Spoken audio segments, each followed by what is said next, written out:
Yo, what's up guys? It's Sam Cole here. Welcome back to another video. I just ran back from Apple Park. I'm currently in Cupertino. I know, this is a dream come true. That is Cupertino right there. And the keynote's over. I'm going to recap it for you guys. We got iOS 16, new hardware, new macOS. Let's go ahead and jump in first to iOS 16. I know this is what I was most excited for going into, and I think Apple really delivered here. We got an all new lock screen experience, similar to how watch faces on the watch work. On iOS 16, there are new custom colors and fonts, and it can blend with photos, and you can add complications to the front, like your activity rings. Like, it's all right there, and it makes the lock screen so much more useful. But by far, the craziest changes happened in messages. You can now unsend an iMessage. I'm gonna have a full video going over iOS 16 literally as fast as I can. But this is your first look at how the new iMessage works in iOS 16. You can even edit messages now, similar to how you've been able to do for a while on other platforms. Like, they really just said, hey, everything you wanted,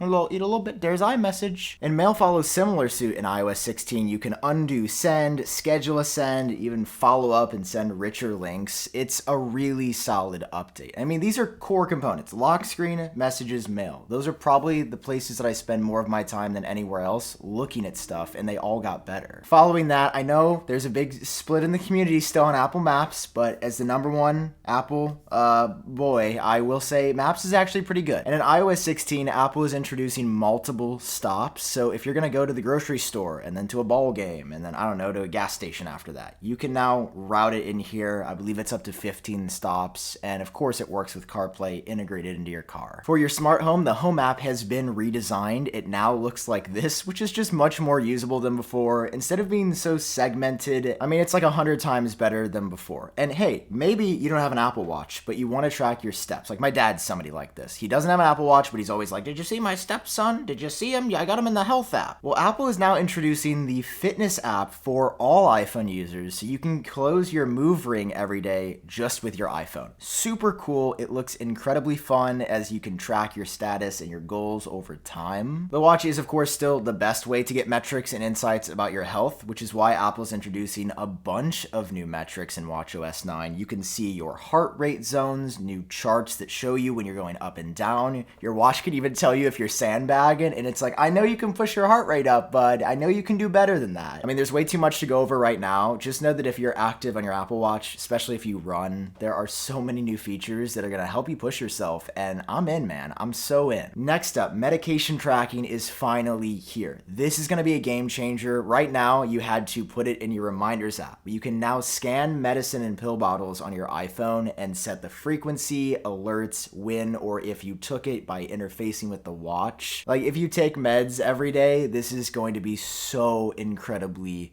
good. And Apple will even tell you if there are drug interactions that could cause you issues or bad side effects. This was the part that really struck me as the most well thought out of the keynote. It just seemed personal, right? Like, I'm somebody who takes meds. I think they said over 50% of people in the US do on a daily basis. So impactful there. But of course, there's fun stuff too, less serious, like some updated watch faces. There's a ton of new ones here, like this really fun numbers one designed by artist Joy Fulton. More watch faces than ever support complications, and there are selective color options that were not there before. It is the most vibrant and customizable watch face that we've ever had. Okay, I can't hold it in any longer. Let's talk about hardware, guys. Let's talk about the new products that just released. Well, they technically were announced. They ship next month. The M2 chip, a new MacBook Air completely redesigned, and a Touch Bar 13-inch MacBook Pro. Yes, they are keeping the Touch Bar with an M2 chip on that as well. So let's start with M2 first here. It's an 8-core CPU and 10-core GPU. So basically same CPU cores as before, but 2 more GPU cores to make graphics a bit better, and you'll see that in how fast it is. Well, Apple says the CPU is up to 18% faster over the M1 chip. The GPU is up to 35% faster than Apple's M1 chip. So it's not like insane gains like an M1 Pro or M1 Max. But for Apple's base chip, this is a really solid upgrade, and it makes what was already, I would argue, the best value chip in the industry even better with M2. And what is Apple putting it inside? Let's start with the boring one first, which is just a new 13-inch MacBook Pro. This is the exact same form factor, exact same body, and exact same touch bar as before. And all of you that have been shouting about you missing the touch bar on the other MacBook Pros, Apple has been listening. The touch bar remains here with the M2 chip with all of the spec improvements and your old design. Like I said, nothing really special about this one other than Apple just threw the M2 chip in it. That's not something I'm complaining about, by the way. I get it, right? It's like if you want the touch bar, Apple's got one last computer for you. But of course, the star of the show, the new MacBook Air. Man, would you look at this thing. Not only are there 4 color options available now, including space gray silver and an updated gold, but a midnight option, like a super dark blue that really reminds me of Slate on the iPhone 5. But borrowing the design from the MacBook Pro in a way slimmer form factor that is fanless, by the way, it's silent. The M2, listen to this chair.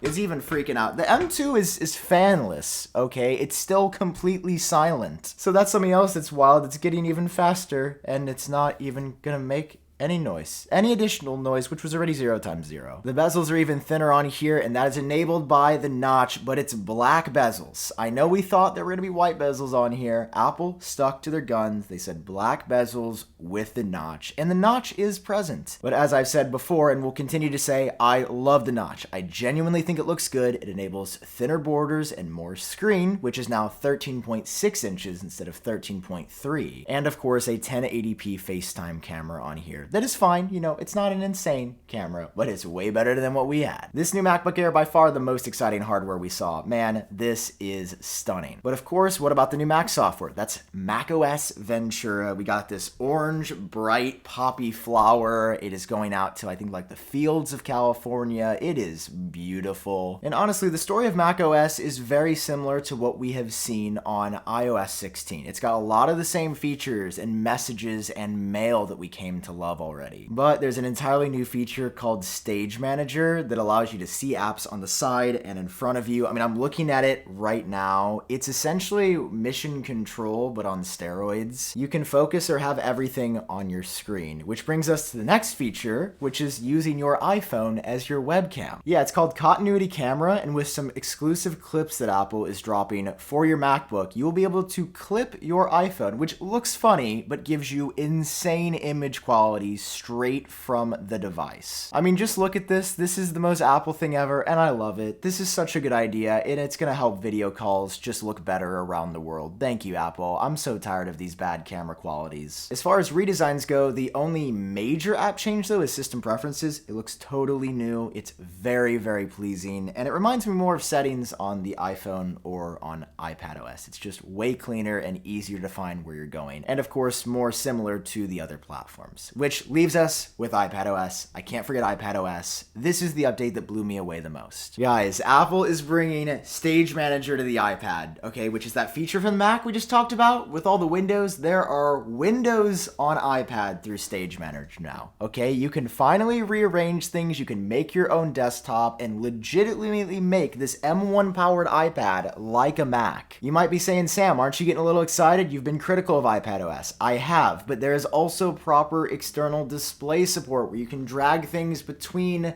displays, and it's just so nice. Like, these are things that we have needed on iPadOS, on top of bringing system level changes to files and everywhere. Basically, the powerful things, or a lot of them that you've been able to do on the Mac that you haven't been able to do on the iPad, they're making their way over. Not all of them, right? It's not perfect. I'm not calling it that. I'm just saying it's the best update for iPadOS since they've ever called it iPadOS. Oh, and did I mention there's a weather app on the iPad now? Apple's also listened to us there. There's a weather app on the iPad. And guys, of course, for letting me be here today, making this trip possible is 1Password, the best password manager for your iPhone, iPad, Apple Watch, Mac. It's on everything, and I've never seen anything like it. Link is down below. They sponsored the trip. Huge thanks to them. I've got some work to do. I will see you guys in my next video. Bye-bye.